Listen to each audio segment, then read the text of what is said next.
완전하신 나의 주, 완전하신 나의 주, 의의 길로 날 인도하소서. 행하신 모든 일 주님의 영광 가격대합니다. 다시 한번 완전하신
전능하사 천지를 만드신 하나님 아버지를 내가 믿사오며 그 외아들 우리 주 예수 그리스도를 믿사오니 이는 성령으로 잉태하사 동정녀 마리아에게 나시고 본디오 빌라도에게 고난을 받으사 십자가에 못 박혀 죽으시고 장사한 지 사흘 만에 죽은 자 가운데서 다시 살아나시며 하늘에 오르사 전능하신 하나님 우편에 앉아 계시다가 저리로서 산자와 죽은 자를 심판하러 오시리라. 성령을 믿사오며 거룩한 공회와 성도가 서로 교통하는 것과 죄를 사하여 주시는 것과 몸이 다시 사는 것과 영원히 사는 것을 믿사옵나이다. 아멘. 오늘 우리에게 주시는 하나님의 말씀은 구약성경 시편 1편 1절에서 6절 말씀입니다. 시편 1편 1절에서 6절, 구약성경 804면에 있는 말씀입니다. 시편 1편 1절에서 6절 제가 봉독하겠습니다. 복 있는 사람은 악인들의 꾀를 따르지 아니하며 죄인들의 길에 서지 아니하며 오만한 자들의 자리에 앉지 아니하고 오직 여호와의 율법을 즐거워하여 그의 율법을 주야로 묵상하는도다. 그는 시냇가에 심은 나무가 철을 따라 열매를 맺으며 그 잎사귀가 마르지 아니함 같으니 그가 하는 모든 일이 다 형통하리로다. 악인들은 그렇지 아니하며 오직 바람에 나는 겨와 같도다. 그러므로 악인들은 심판을 견디지 못하며 죄인들이 의인들의 모임에 들지 못하리로다. 무릇 의인들의 길은 여호와께서 인정하시나 악인들의 길은 망하리로다. 아멘.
감사합니다.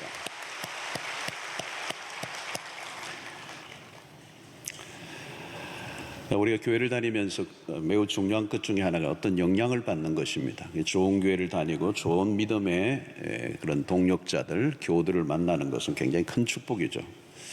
뭘 보느냐, 또 어떤 영향을 받느냐가 결국 우리의 삶을 결정하는 요소고 우리의 가는 길을 전혀 다르게 바꿔놓습니다. 자, 그러나 이제 가장 큰 영향력은 결국 말씀으로 인한 영향입니다. 우리 교회를 다니면 끊임없이 이제 듣는 것이 하나님의 말씀이죠. 이 개신교의 예배는 이 캐톨릭과 좀 차이가 있는 것이 이 강단이 중앙에 딱 하나 있습니다. 다른 이게 전혀 이 강단에 없습니다. 이게 그만큼 이제 개신교의 특징은 말씀을 강조하는 것입니다. 로마 캐톨릭의 그 어떤 의존은 많은 이제 예식들이 있죠. 그리고 메시지는 좀 짧은 반면에 개신교의 특징은 이 말씀을 이제 강화하고 말씀을 중요하게 여기고 말씀을 가장 많이 설교 예배 시간에도 이 말씀 듣는 시간이 가장 많이 할애되어 있습니다. 그만큼 말씀의 영향력 또 말씀의 중요성이 강조되고 있다. 이제 그렇게 볼 수가 있는데요. 우리 시편 1편을 여러 주에 걸쳐서 살펴보는 이유도 이 말씀의 영향력 또 말씀의 태도가 우리의 삶을 결정하고 또 우리의 가는 길을 바꿔놓는다는 관점에서 이 말씀을 우리가 계속 들여다보고 있습니다. 이 1편을 보면 이 선명한 그림을 우리가 늘 보게 되는데 하나는 생명의 길이고 하나는 사망의 길, 멸망의 길이다. 가는 길이 다르고 또 그 끝이 분명히 다릅니다. 오늘 이 본문에도 복 있는 사람으로 시작이 됐지만 오늘 이 1절의 6절 마지막을 보면 악인의 길은 망하리로다. 1절은 복 있는 사람으로 시작됐던 이 시가 마지막은 악인의 길은 망한다. 복과 망함, 멸망이 이 시작과 끝에 전혀 대조되는 모습입니다. 복 있는 사람이 어떤 사람인가 우리 계속해서 살펴보았습니다. 성경은 복만 얘기하는 것이 아니고 복과 함께 저주를 얘기하는 것이죠. 하나님이 창세기 12장에 아브라함을 부르실 때도 복을 약속하시고 또 그 반대편에는 저주를 약속하세요. 이 출애굽의 사건도 마찬가지죠. 이 출애굽 사건 속에 그 6월절의 사건은 한쪽은 구원이고 한쪽은 죽음, 사망에 있는 아주 선명하게 이제 갈라지는 것을 보게 됩니다. 오늘 이 편에서도 우리는 두 갈래의 길을 선명하게 이제 나누어져 있는 것을 보게 됩니다. 그래서 우리 그동안 1절부터 3절까지 이제 살펴보는 가운데 여러 주를 보냈습니다. 오늘 4절을 보면 4절부터 6절까지인데 이제 이 1절부터 3절까지 복 있는 자가 어떤 자인가 그것이 나왔고 오늘 이 4절부터는 전혀 정반대의 사람을 얘기하죠. 어떤 사람입니까? 악인은 그렇지 않으며 큰 이제 터닝이 일어납니다. 악인은 그렇지 않으며 자 악인은 무엇이 그렇지 않다는 것입니까? 악인이 어떤 사람인가를 알려고 하면 그 악인의 반대편에 있는 복 있는 사람이 누구인가를 먼저 알아야 되죠. 우리가 그동안 살펴보았던 것처럼 1절에 복 있는 사람은 결국 2절의 말씀처럼 율법을 즐거워하고 그 율법을 주야로 묵상하는 자가 복 있는 사람. 악인이 그렇지 않다라고 얘기할 때는 그 복 있는 사람과 반대편이라는 말이죠. 그러면 무엇일까요? 악인은 그렇지 않으며 이 말은 여호와의 율법을 즐거워하지 않고 그 율법을 주야로 묵상도 하지 않는 사람. 이것은 세상이 흔히 가르는 악인이라고 하는 개념과 오늘 성경이 우리에게 말씀해 주는 악인의 차이가 있다는 걸 알 수가 있을 것입니다. 우리가 이 성경 속에서 말씀하는 시편 1편에서 얘기하는 악인이라고 하는 것은 하나님의 율법을 즐거워하지 않는 사람들 그리고 율법을 주야로 묵상하지 않는 자들이 악인이다. 악인은 그렇지 않으며 그렇지 않다는 거죠. 하나님의 말씀을 거부하고 살아가는 사람들 하나님의 말씀의 빛이 비추어지지 않는 가운데 살아가고 있는 사람들 하나님의 말씀이 그 영혼에 계속해서 주어지고 있지 않는 사람의 삶은 악인이고 그 끝은 심판이라는 거죠. 그래서 오늘 4절부터 6절까지 악인에 대한 심판을 다루고 있습니다. 자, 오늘 특별히 5절을 보시면 5절에 그러므로로 시작해요. 자, 이것은 이 접속사죠. 앞에서 일어난 어떤 행동에 대한 결과를 이야기하는 것입니다. 앞에 어떤 행동이 있고 결과가 있다. 그러므로 성경에서 참 많이 다루고 있는 이 therefore 접속사입니다. 자, 지금 현재의 삶은 그냥 주어진 게 아니다. 오늘 내가 겪고 있는 어떤 실패가 있다면, 성공이 있다면 그것은 우연히 어느 날 갑자기 주어진 것이 아니고 어떤 앞선 행동의 결과라고 하는 것이죠. 우리의 의지적인 선택에 따른 그 행동의 결과로 오늘이 있다는 것입니다. 그래서 우리의 삶은 어떤 가능성이든 다 열려 있는데 그것에 대한 원인 제공은 누가 하느냐? 인간의 편에서 한다는 것입니다.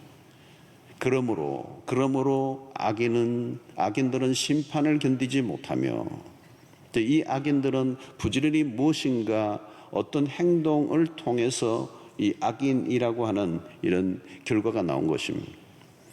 씨를 뿌리는 대로 열매를 거둡니다. 매일 우리는 씨를 뿌리는 것이죠. 아침에 일어나서 우리의 생각 안에 어떤 씨를 뿌릴 것인가에 따라서 그 생각이 결정되는 것이고 그 생각은 행동을 만들어낼 것이다. 매일 말씀을 어떻게 대할 것인가가 우리의 선택이어야 된다는 거죠. 말씀을 무시하고 살 것인가 아니면 말씀을 존중히 여기며 살 것인가에 따라 결과가 달라진다는 겁니다. 여러분, 일상에서 하나님의 말씀에 깨달음 없이 살아간다는 것이 얼마나 두려운 일인지 알 수가 없습니다. 매일매일 우리의 영혼을 말씀으로 경작하지 않으면 우리의 영혼은 척박한 영혼이 될 것이고, 메마르고 척박한 영혼에서 나올 것은 악한 꾀나 오만한 자기의 지식을 자랑할 것밖에 더 있겠느냐는 것이죠. 그러므로 시편 1편이 강조하는 것은 단순히 성경을 지식적으로 아는 수준을 말하고 있지 않습니다. 물가에 심기운 나무라고 하는 거기에서 알 수 있는 것처럼 영혼에 깊이 뿌리 내리는 말씀을 말하는 거예요. 그것이 우리의 삶에 영향을 주는 것이라는 겁니다.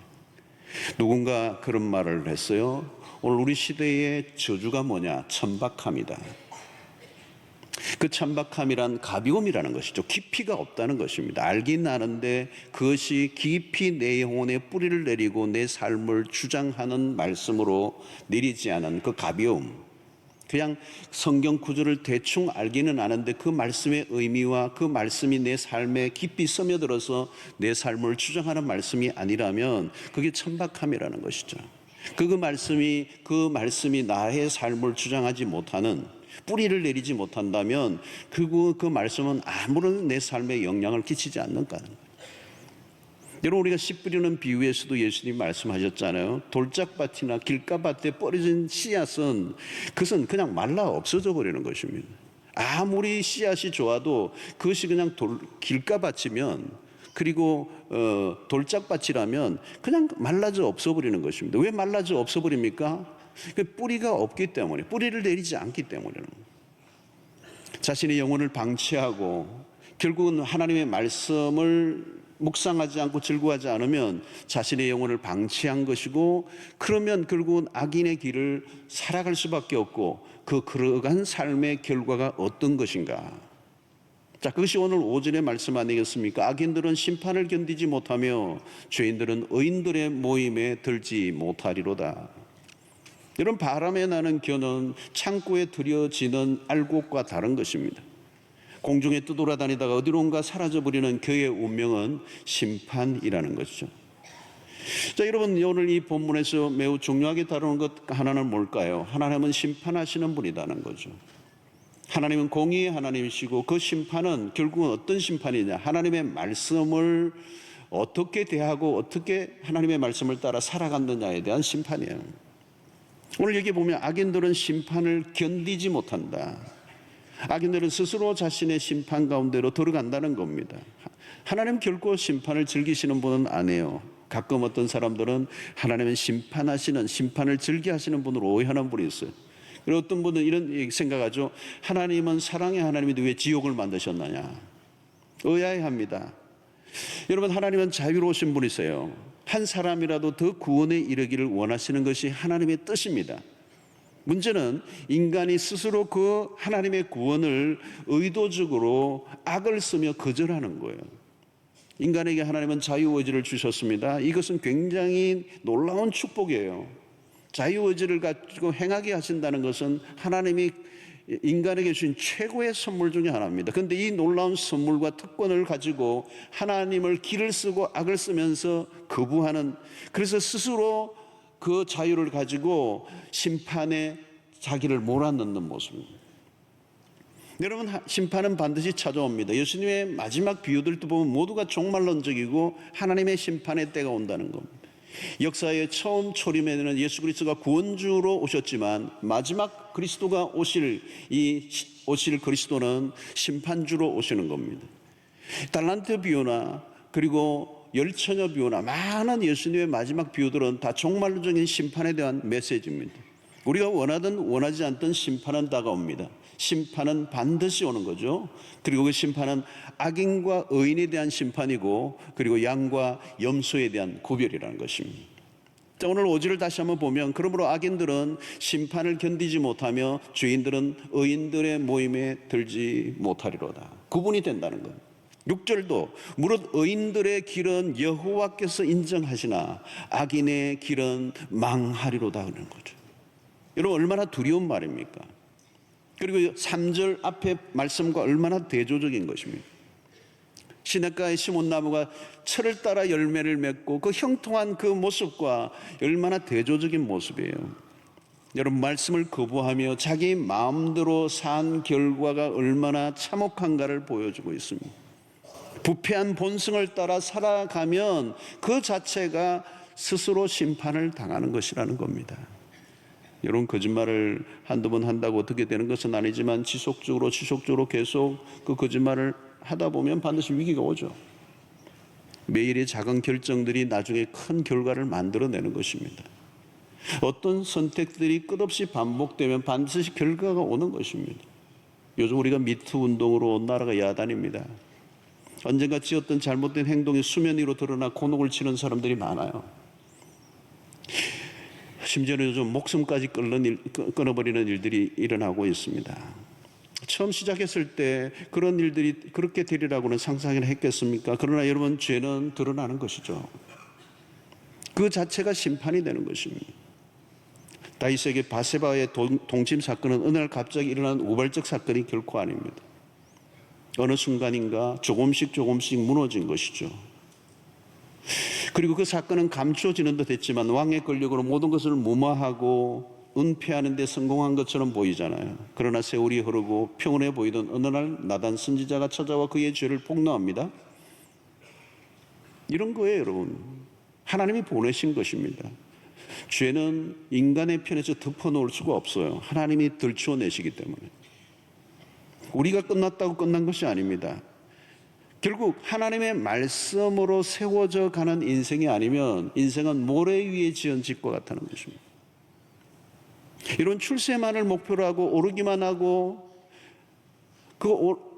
자신의 삶을 돌보지 않았던 그 영혼은 한때 반짝할 뿐 결국 무너지는 것입니다. 내가 어느 자리에 있는 것이 중요한 것이 아니라 어떻게 올랐느냐. 이런 인생의 집이 온전하게 세워지지 않으면 무너지는 것입니다.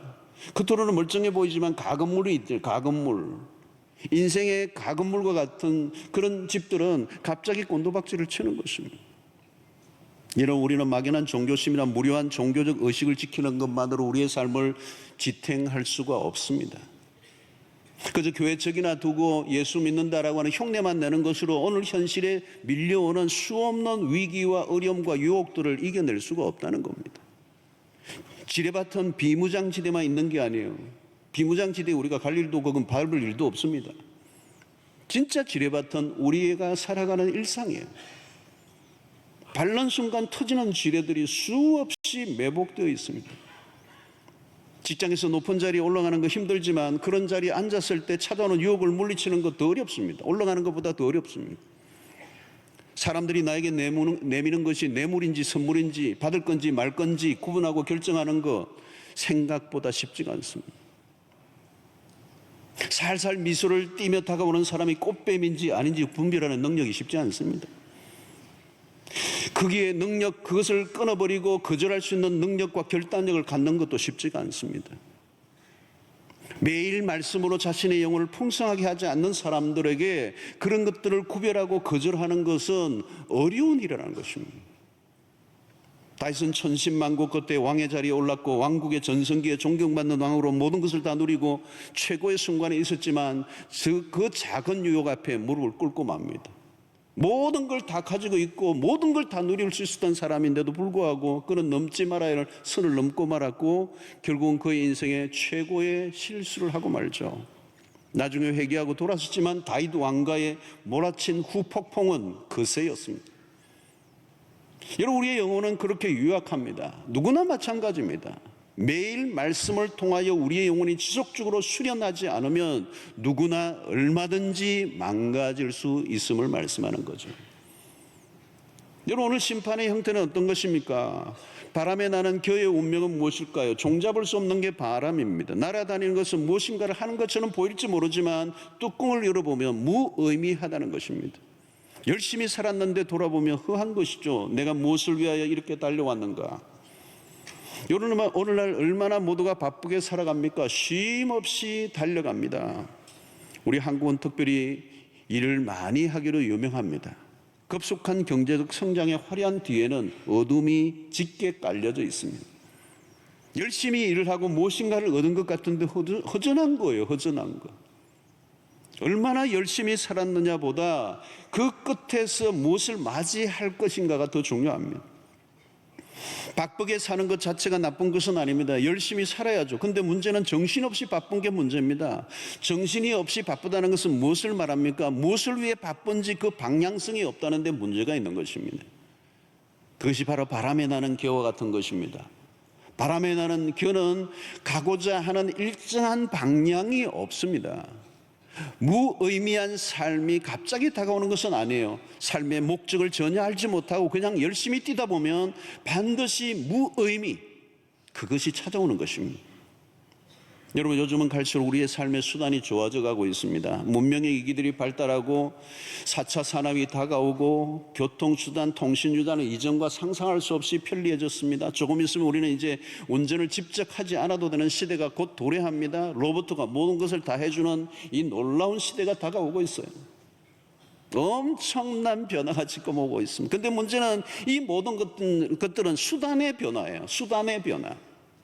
수단의 편리예요. 그런데 수단의 문제가 아니라 그 수단을 통하여 내가 운전하지 않는 이 편리한 수단이 문제가 아니라 그것을 통하여 무엇을 할 것인가라고 하는 목적이 없어버리면 그 삶의 결과는 무의미로 다시 돌아가는 것입니다. 편리한 수단으로 무엇을 할 것이냐는 거죠. 목적이 분명하지 않는 수단은 의미가 없습니다. 삶의 목적을 알지 못하면 모든 것은 무의미해지고 우리의 삶의 심판이란 도대체 뭐냐면 무의미한 삶이 심판입니다. 돈이 많아도 돈을 써야 할 목적이 분명하지 않으면 돈을 벌고 난 다음에 허무해지잖아요. 겨우 좀 좋은 집에 살고 좀 더 잘 먹는 정도 이상이 없다면 기가 막힌 것입니다. 우리는 고작 잘 먹고 잘 사는 것이 그것을 목적으로 한 인생으로 만들어지지 않았습니다. 여러분, 시간이 조금만 지나면 후회할 일을 위해 시간과 돈을 쏟고 있다는 것을 미처 알지 못하고 살아가고 있는 그 자체가 심판이라고 할 수 있다는 거죠. 조금만 더 일찍 알았더라면, 그러나 그것은 젊은 날의 후회가 아니라 인생을 거의 다 산 다음에 얻는 통찰이라면 그것 억울한 일이 아닐 수가 없습니다. 여러분, 열매 없다라고 하는 게 이게 심판이에요. 바람에 나는 겨와 같도다. 분주하고 어딘가 뭔가를 했는데 방향 없이 분주하게 뭔가를 하는 것 같았지만 나중에 보니까 아무것도 없더라는 거예요. 손에 무엇인가를 꽉 쥐었는데 펴보니까 잡히는 게 없어요. 그래서 솔로몬이 전도서에서 헛되고 얻더니 모든 것이 없다고 모든 것은 바람을 잡으려는 것과 같다고 하는 고백을 한 것입니다. 수고하고 애쓴 것은 많은데 아무것도 없는 거죠. 그것이 바로 저주고 그게 심판이라는 것입니다. 여러분, 우리가 무엇을 거두어들이며 무엇을 이루었느냐 보다 더 중요한 것은 하나님의 판결입니다. 오늘 6절을 가만히 보십시오.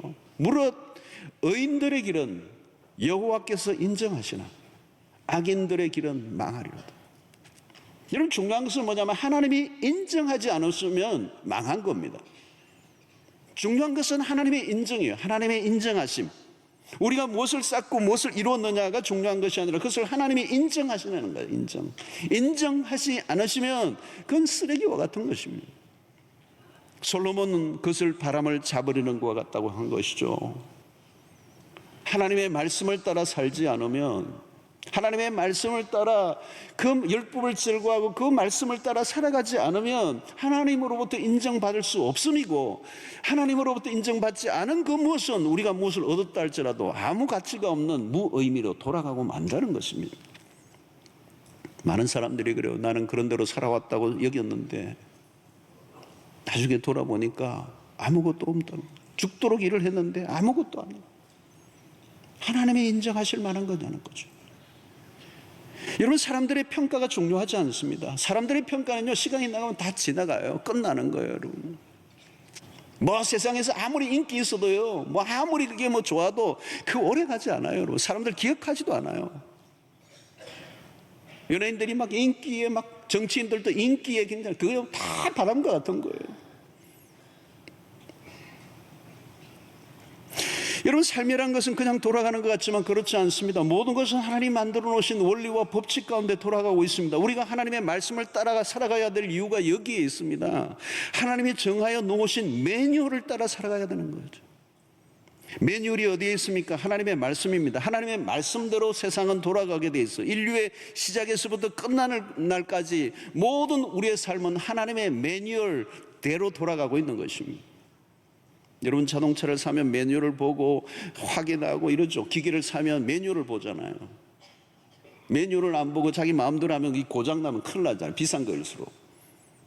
경유를 넣어야 되는지 휘발유를 넣어야 되는지 자기 마음대로 넣으면 안 되잖아요, 여러분. 휘발유가 비싸다고 그냥 물 넣어가지고 가면, 물 넣으면 안 가죠, 차가. 하나님이 우리를 만드셨어요, 여러분. 우리를 만드신 분의 말씀을 따라 살아가야 돼요. 하나님의 말씀을 무시하고 살면 그 대가를 지불해야 된다는 거죠. 우리가 제대로 사는 길은 우리 안에 하나님이 지정하신 연료를 넣어야 된다. 연료를 넣어야 됩니다.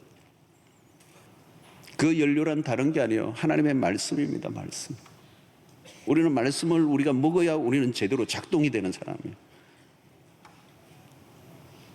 사랑하는 성도 여러분, 오늘 우리의 삶의 끝을 생각해야 합니다. 오늘 이 시편 1편은 우리의 삶의 인생의 끝을 보여주고 있어요. 복된 사람의 끝이 어디 있는지, 그리고 복되지 않는 자기 마음대로 살아가는 사람의 끝이 어디인지를 가르쳐주고 있는 것입니다. 굉장히 중요한 것입니다. 살다 보니 그렇더라. 그럼 늦어요, 여러분. 살아보기 전에 끝이 무엇인가를 이미 보고 살아가는 사람이 복된 인생을 살게 되는 거죠. 성경을 읽으면서 우리에게 주어지는 축복 중에 하나는 시작과 끝에 대한 눈이 열리는 것입니다. 어디에부터 출발했고 우리 인생이 어디로 갈 것인가를 분명히 보고 살아가는 거죠. 여러분, 창세기가 시작을 알리는 거잖아요. 요한계시록이 끝을 얘기하잖아요, 여러분. 여러분, 창세기가 요한계시록을 잘 읽으셔야 돼요. 시작과 끝을 알려줍니다. 어디로부터 시작됐고 어디에서 끝날 것인가를 알고 살아간다는 것은 굉장히 복된 것입니다. 역사의 시작과 끝, 인생의 시작과 끝을 알아야 된다는 거죠. 시작을 모르면 끝도 알 수 없습니다. 근원이 분명하지 않으면 존재도 허공에 떠 있는 것입니다. 끝도 마찬가지입니다. 끝을 알아야 오늘을 알 수가 있어요. 끝을 모르면 유혹에 흔들립니다. 끝에 무슨 일이 일어날 것인지 알지 못하고 살아가면 우리는 정신을 차릴 수가 없는 것이죠. 아무리 힘들고 어려워도 그 끝에 무엇인가가 올 것을 알면 오늘의 어려움을, 고난을 이겨내고 참고 기다릴 수 있는 것이죠. 여러분, 신자는 종말론적인 삶을 삽니다. 그리스도가 심판주로 오실 것입니다. 우리는 그 앞에 모두가 서야 돼요. 항상 종말을 인식하고 살아야 된다는 것.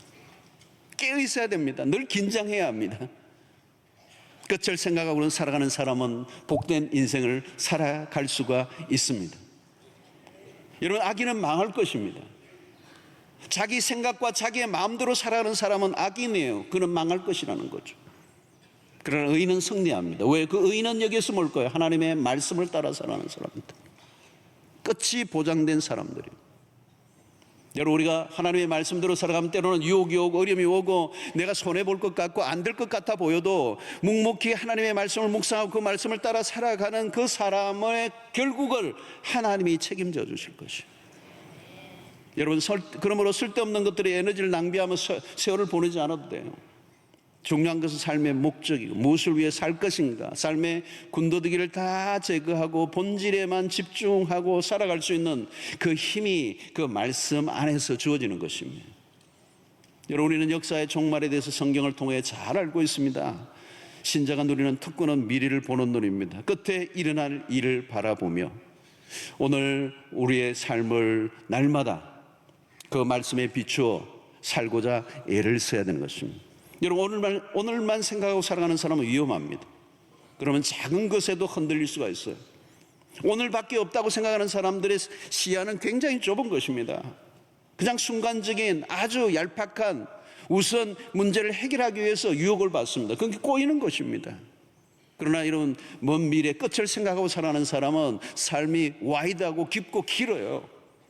순간적으로 결단하고 행동하지 않는 것입니다. 끝을 바라보며 살아가고 있기 때문에 뇌하부동하지 않고 중심을 잡고 믿음 안에서 살아가는 것입니다. 사랑하는 성도 여러분, 끝이 무엇인가를 아는 사람은 어떻게 살아야 하는지 분명해져요. 다가올 날들에 대해서 준비하며 살아가는 것이죠. 행복한 그런 자로 살아가는 길은 우리의 선택에 달려 있습니다. 성도 여러분, 말씀을 사랑할 수 있게 되기를 바랍니다. 말씀을 즐거워하시기를 바랍니다. 말씀을 주야로 묵상하시기를 바랍니다. 말씀에 흠뻑 젖어드는 은혜가 있게 되기를 바랍니다. 가볍게 보지 마십시오. 열심히 산다고 되는 게 아니에요. 세상의 눈치를 보고 산다고 되는 것이 아닙니다. 모든 우리의 승패는 말씀에 달려있다는 것이 말씀이에요. 여러분들의 삶의 지금 말씀은 어느 편에 있습니까? 아침에 눈을 뜨면 여러분들 하나님의 말씀을 가까이 하고 계십니까? 말씀에 대해서 어떤 태도를 갖고 있고 말씀을 어떻게 취급하고 계세요? 여러분들의 영혼의 말씀이 끊임없이 뿌려지고 있습니까? 우리의 영혼의 그 어두움들이 하나님의 말씀을 통해 점점 이게 밝아지고 있습니까? 아니면 내 영혼은 그냥 방치된 상태로 있습니까? 말씀으로 하루를 시작하고 말씀으로 하루를 마치고 날마다 말씀을 끼고 살아가는, 여러분들의 손에서 하나님의 말씀이 떨어지지 않아야 돼요. 여러분, 오늘 우리 시대가 얼마나 혼탁하고 어둡고 오염된 시대입니까? 한순간이면 우리의 방향을 잃어버릴 수밖에 없게 만드는 이 휘몰아치는 이 세상의 문화 안에서 우리가 살아내는 길은 하나님의 말씀밖에 없다는 것이죠. 복 있는 자의 삶을 살아가는 것은 막연한 희망으로 되는 것이 아니라 이 말씀과의 거리에 모든 게 달려있다는 거죠. 여러분, 성도라 정말 복된 삶을 살아가는 신자는 딴 게 아니에요. 하나님의 말씀에 모든 것을 승부를 거는 사람입니다. 여러분, 성경을 여러 권 두세요. 여러분, 여러 권 두시고 곳곳에 두세요. 곳곳에 두시고 성경을 그냥 끼고 사세요. 그냥 날마다 보시고요, 줄도 치시고요, 막 메모도 하시고요. 어떤 분은 성경이 너무 깨끗해요.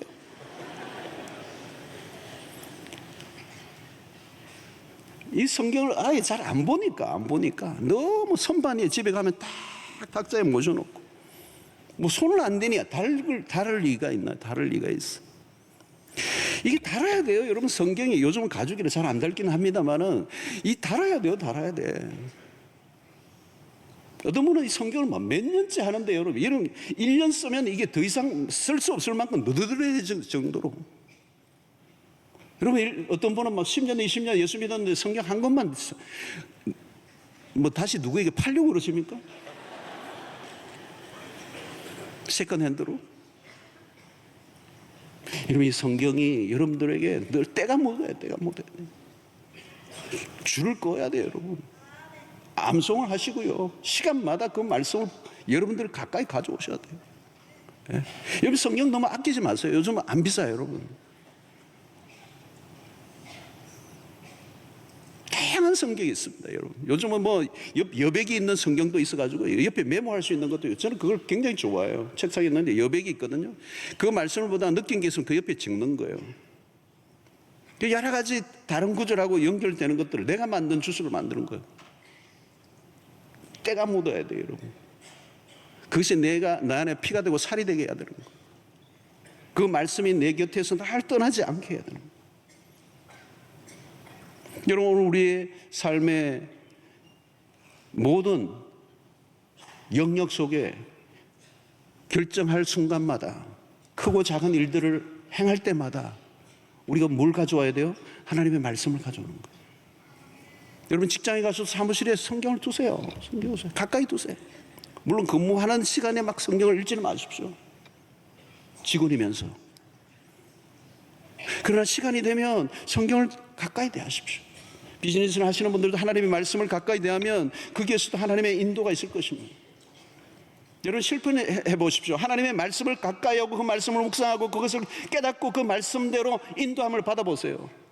반드시 하나님 우리의 인생을 일으켜 세워 주실 것입니다. 우리의 삶을 살려 주실 것입니다. 회복이 일어날 것입니다. 길은 말씀에 있다는 거예요. 말씀에. 그런데 우리 시대에 여러분 위기는 뭘까요? 이 말씀을 잘 대하지 않는 거예요. 말씀을 사랑하지 않는 거예요. 말씀을 점점 거부하는 거예요. 교회를 다니는데 말씀이 없다면 무엇을 믿는 것입니까? 우리는 말씀을 믿는 것입니다. 우리는 말씀하시는 하나님을 믿습니다. 그분의 인도를 받습니다. 그분이 우리를 복된 길로 인도해 주실 것입니다. 그분이 우리를 형통한 길로 인도하시는 거예요. 딴 게 아니에요, 여러분. 어느 날 갑자기 모호한 어떤 무슨 도박처럼 하나님이 기도만 하면 대박이 나는 그런 것이 아니고 말씀이에요, 여러분. 기도하면 100일 기도하면 하나님이 역사하신다, 그게 아니고요. 하나님의 말씀을 따라 기도할 때 응답하세요. 기도도 하나님의 말씀을 벗어나서 우리의 기도는 온전한 기도가 될 수가 없어요, 여러분. 말씀을 떠난 기도는 기복주의로 흘러버리게 되는 것이고 결국은 자기중심적 기도로 끝나버리는 그 길을 하나님은 보장하지 않습니다. 하나님이 보장하시고 개런티 하시는 것은 오직 하나님의 말씀을 즐거워하고 그 말씀을 주야로 묵상하는 자의 삶을 하나님이 개런티해 주시고 그 인생을 보장해 주신다. 하나님 말씀을 사랑하시고 그 말씀으로 날마다 승부를 거시는, 그래서 그 말씀으로 승리하는 여러분들 되시기를 주의 이름으로 축원합니다. 기도하겠습니다. 하나님 아버지, 오늘도 우리에게 주신 이 시편 1편의 말씀을 통하여 다시 한번 우리의 영혼이 하나님의 말씀으로 더 견고하게 세워지는 저희들 되게 하시고, 아무리 바쁘고 분주한 일상 속에서도 하나님 이 말씀을 소홀히 다루지 않게 하여 주시고 주의 말씀을 주야로 묵상하는 자로 살아감으로 말미암아 우리의 인생을 그 말씀으로 이끌어 주시고 승리케 하시고 복된 길로 이끄시고 우리의 모든 하늘이 다 형통케 하시는 그 은혜를 우리 성도들 모두가 누리는 은혜를 허락하여 주시옵소서. 하나님, 우리의 신앙에 하나님 이 말씀이 다시 한번 중심에 가져오는 일에 놀라운 결단들이 우리 성도들 안에 일어나게 하여 주시옵시고, 말씀을 사랑하고 말씀을 따라 살아가는 일에 생명을 걸고 승부를 거는 우리 모든 성도들이 되게 하여 주심으로 우리의 삶의 모든 것들의 회복과 변화와 다시 살아나는 역사들이 일어나게 하여 주시옵소서.